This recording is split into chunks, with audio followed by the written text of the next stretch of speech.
नमस्कार. दीपक रेगे कथाकथन चॅनलवर तुम्हा सगळ्यांचं मनापासून स्वागत. मित्रांनो, तुम्ही ऐकताय डॉक्टर सच्चिदानंद शेवडे यांची अघोर वाडा ही गूढ कादंबरी आणि आज भाग 14वा. स्वामी पुढे सांगू लागले. स्वामीजी मध्य भारतात आले. त्यांच्या लक्षात आलं की त्या शक्तीनं मोठा प्रदेश बळकावलेला आहे. आपली सगळी तपश्चर्या पणाला लावत त्या प्रदेशाची बंधनं तोडत ते भरतपूरला पोहोचले. संपूर्ण राज्य भारलेल्या अवस्थेतच होतं. रामानंदांनी सर्वांवरचं संमोहन उतरवून त्यांना भानावर आणलं. मग ते त्या अरण्यात पोहोचले. अरण्यात त्यांनी पाय ठेवता क्षणी त्या अघोरी शक्तीनं आपली अस्त्र फेकायला सुरुवात केली. संमोहनाचा रामानंदांवर उपयोग होत नाही हे बघताच तिने आग निर्माण केली. चोहोबाजूनी अरण्य पेटलं. त्यात रामानंद अविचलपणे उभे होते. भरतपूरचे प्रजाजन त्या अरण्याच्या सीमेवर उभे होते. ते घाबरून गेले. आता स्वामी मारणार असंच त्यांना वाटलं. पण स्वामींनी पर्जन्यास्त्राचा उपयोग केला. भरपूर पाऊस पडला आणि ती आग विझली. आता ती शक्ती चिडली. तिने सोसाट्याचा वारा निर्माण केला. जबरदस्त वेगानं वारा वाहायला लागला. झाडं उन्मळून पडायला लागली. पालापाचोळा गरा गरा गरा फिरत वर वेगानं उडाला. रामानंद सुद्धा उडून जात आहेत का काय असं वाटायला लागलं. क्षणभर त्यांचा झोकही गेला. पण त्यांनी पर्वतास्त्राची योजना करून वारा अडवला. अरण्यात सगळीकडे मोठमोठाले पर्वत दिसायला लागले. आपल्या अस्त्रांना निवारण करणारी दुसरी अस्त्र त्याच्याजवळ आहेत हे बघून ती शक्ती घाबरली. भुयाराच्या बाहेर आली. तिने आपल्यासारख्याच हजारो भासमान आकृत्या निर्माण केल्या आणि रामानंदांच्यावर त्या सोडल्या. त्या भयानक आकृत्या त्यांच्यावर चाल करून आल्या. रामानंदांनी त्या सगळ्या नष्ट करून टाकल्या. चिडून त्या शक्तीने मग त्यांच्यावर चाल केली. पण रामानंदांनी आपल्या मंत्रसामर्थ्यानं त्या शक्तीला बांधून टाकलं. त्या शक्तीला बांधून टाकलं आणि त्यांनी तिला बजावलं. मी तुला नष्ट करू शकत नाही पण रोखू शकतो. म्हणूनच तुला बंधनं घालून या भुयारात कैद करून ठेवतोय. हे ऐकून त्या शक्तीने त्यांची गयावया करायला सुरुवात केली. सर्व विश्वाचं स्वामित्व देण्याचं आश्वासन दिलं. पण तरीसुद्धा स्वामीजी बदले नाहीत हे बघून त्यांनी धमक्या द्यायला सुरुवात केली. रामानंदांनी मंत्रानं बांधल्यामुळे ती विकृत रूपाची शक्ती हालचाल करू शकत नव्हती. रामानंदांनी सगळ्या प्रजाजनांना हाक मारली. सगळेजण घाबरत घाबरत त्या अरण्यात त्यांच्या जवळ आले.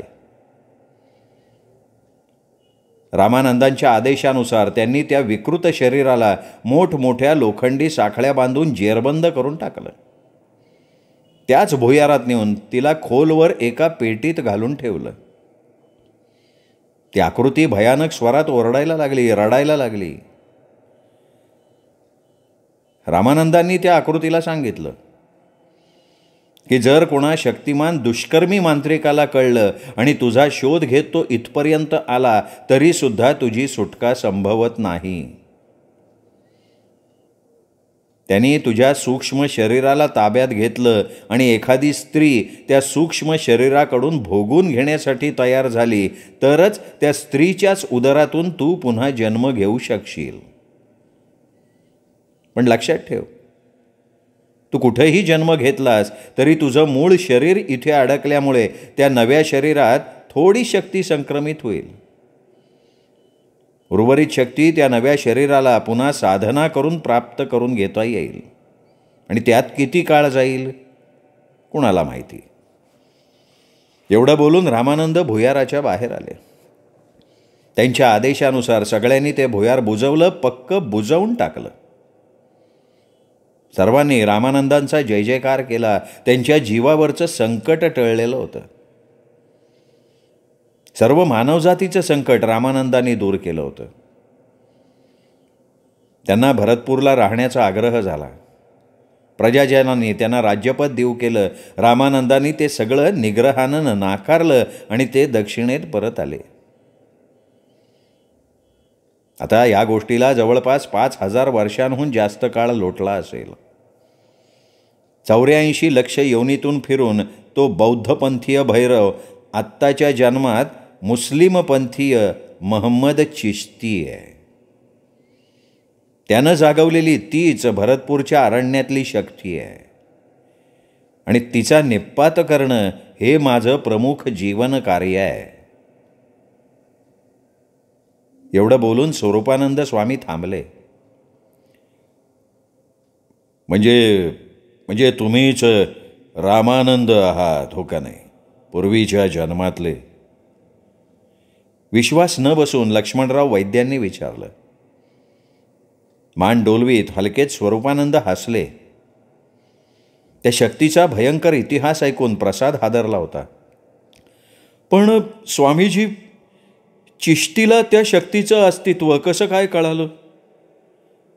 प्रसादनं उत्सुकतेनं विचारलं आणि स्वामीजी पुढे सांगायला लागले. हा चिश्ती आहे ना, हा पूर्वी एक सामान्य मांत्रिक होता.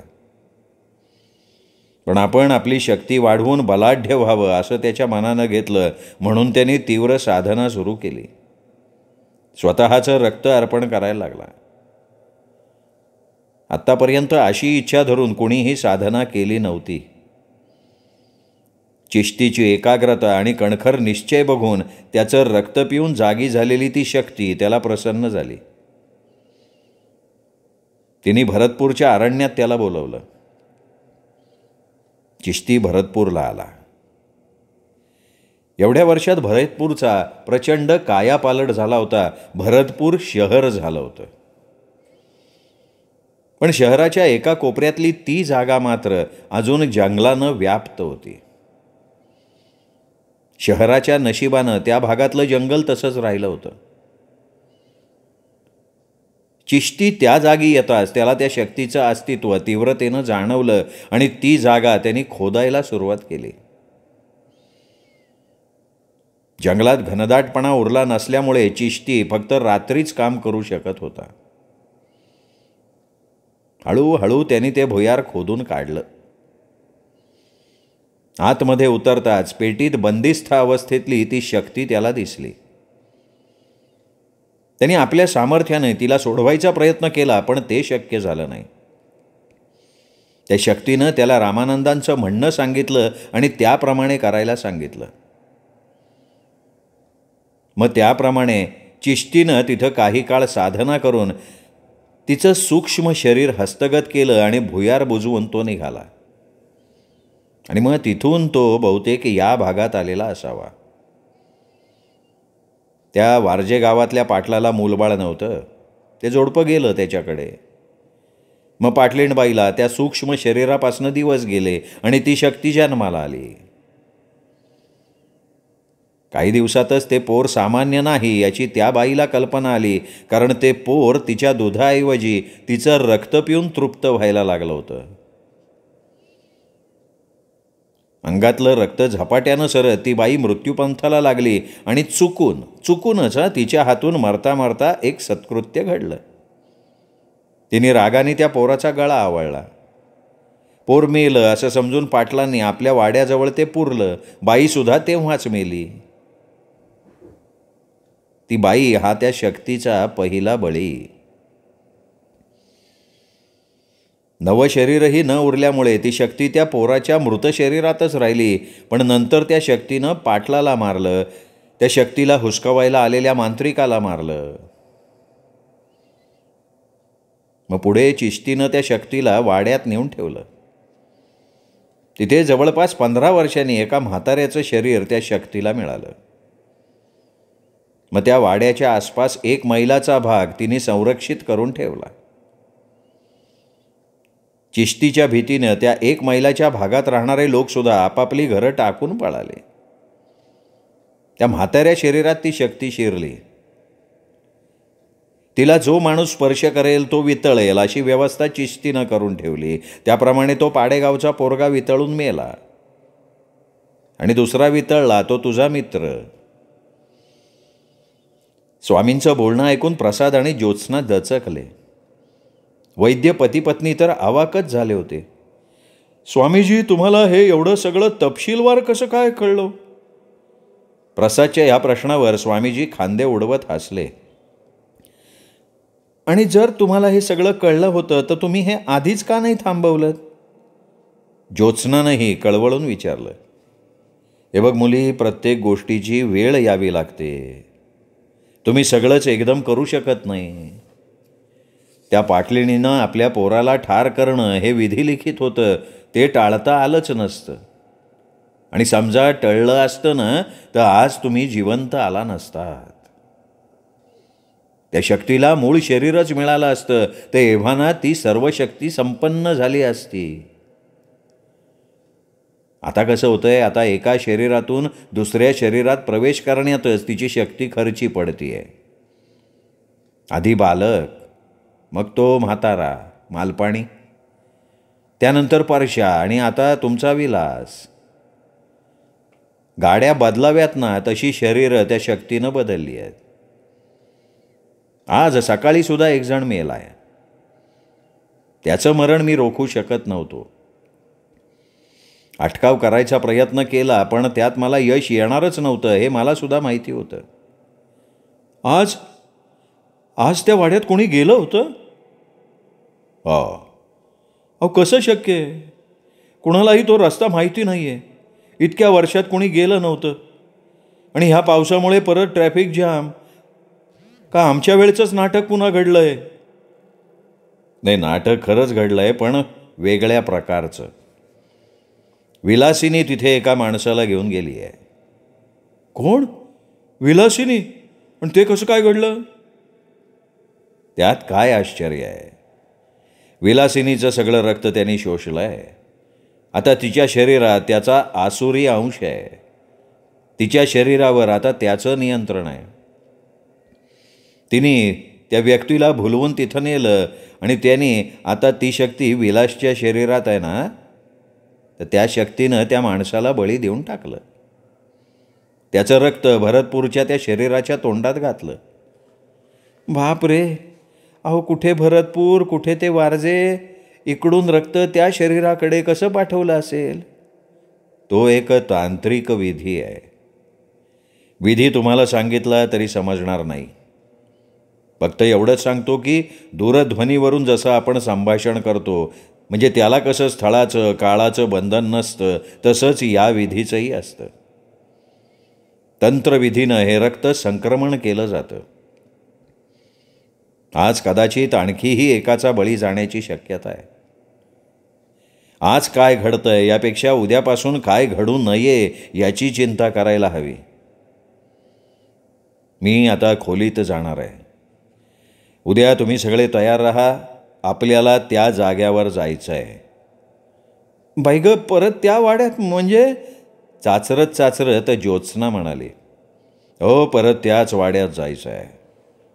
तुम्ही सर्वजण त्या वाड्यासमोर मी आखून दिलेल्या भागातच बसाल.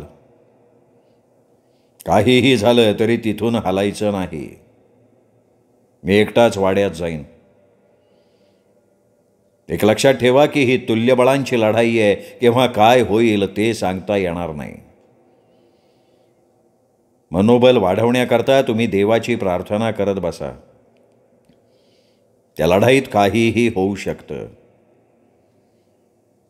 जर मी हारलो तरीही तुम्ही त्या संरक्षित जागेवरनं सुरक्षितपणे घरी जाऊ शकाल. माझी चिंता करायचं काही कारण नाही. माझं बरं वाईट झालं तरी मी सूक्ष्म रूपानं या लक्ष्मणरावांना तशी सूचना देईन. आणि मी जिंकलो तर आपण सगळेच एकत्र येऊ. चला आता जेवून घ्या. तुम्ही जेवणार ना? उर्मिलाबाईंचा प्रश्न ऐकून हात हलवत ते म्हणाले, नाही नाही, मी जेवणार नाही. आणि हो, रात्रीसुद्धा मला हाक मारू नका. माझ्या खोलीकडे कसलाही आवाज येणार नाही याची दक्षता घ्या. असं सांगून स्वरूपानंद उठून बाहेर आले. देवघराजवळच्या खोलीत शिरून त्यांनी दार बंद करून टाकलं. पद्मासन घालून त्यांनी ध्यान लावायला सुरुवात केली. मध्येच कसला तरी आवाज झाला. त्यांनी डोळे उघडले. जवळच पाणी भरून तांब्या भांडं ठेवलं होतं. त्यावरचं भांडं खणाणत पडलं होतं. ते नीट ठेवून त्यांनी परत डोळे मिटले. मन अस्वस्थ झाल्यासारखं वाटत होतं. त्यांनी पुन्हा एकाग्र व्हायला सुरुवात केली. भिंतीवर नखांनी खरवडल्यासारखा आवाज व्हायला लागला. डोळे उघडताच आवाज थांबला. क्षणभर ते निश्चलपणे बसून राहिले. मग उठून त्यांनी धूपदाणी घेतली. त्यातले निखारे नीट फुंकर घालून फुलवले. झोळीत हात घालून लाल रंगाची मखमली पिशवी काळजीपूर्वक बाहेर काढली. ती मस्तकाला लावून जमिनीवर ठेवली.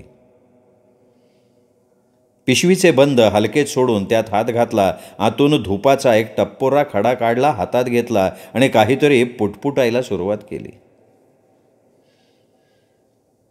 आपण इथे आल्याचा त्याला सुगावा लागलाय हे त्यांनी ओळखलं. त्याचे काही हस्तक त्यांनी सोडलेत हे त्यांच्या लक्षात आलं.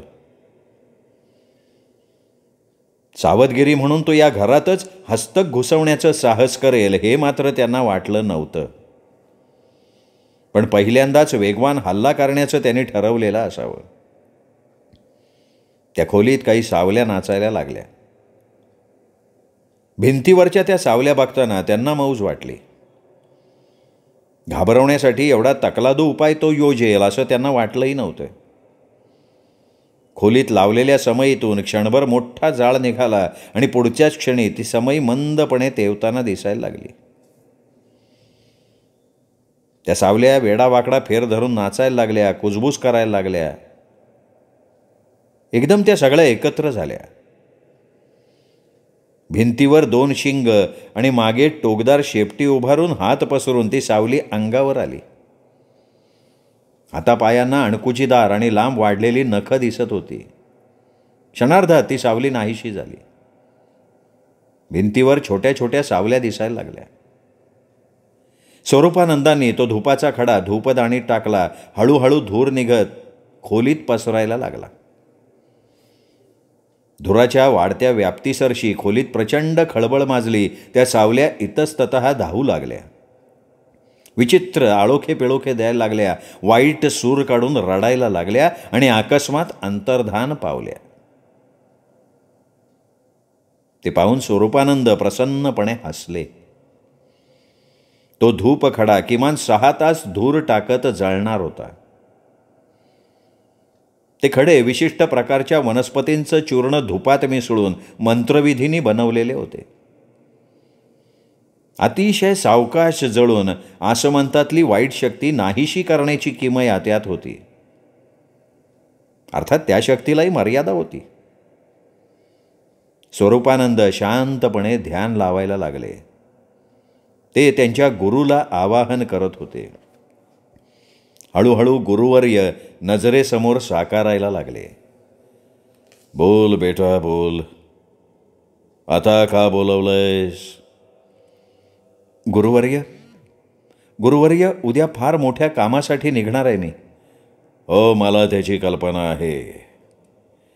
सर्व गुरुपरंपरा तुझ्याच पाठीशी उभी आहे. पूर्वजन्मात आपल्या पंथाचा तूच स्थापन करता होतास, तेव्हा तुझ्या पाठीशी सर्व सामर्थ्यानिशी उभं राहणं हे आपल्या परंपरेचं कर्तव्य आहे. तू निशंक मनानं जा.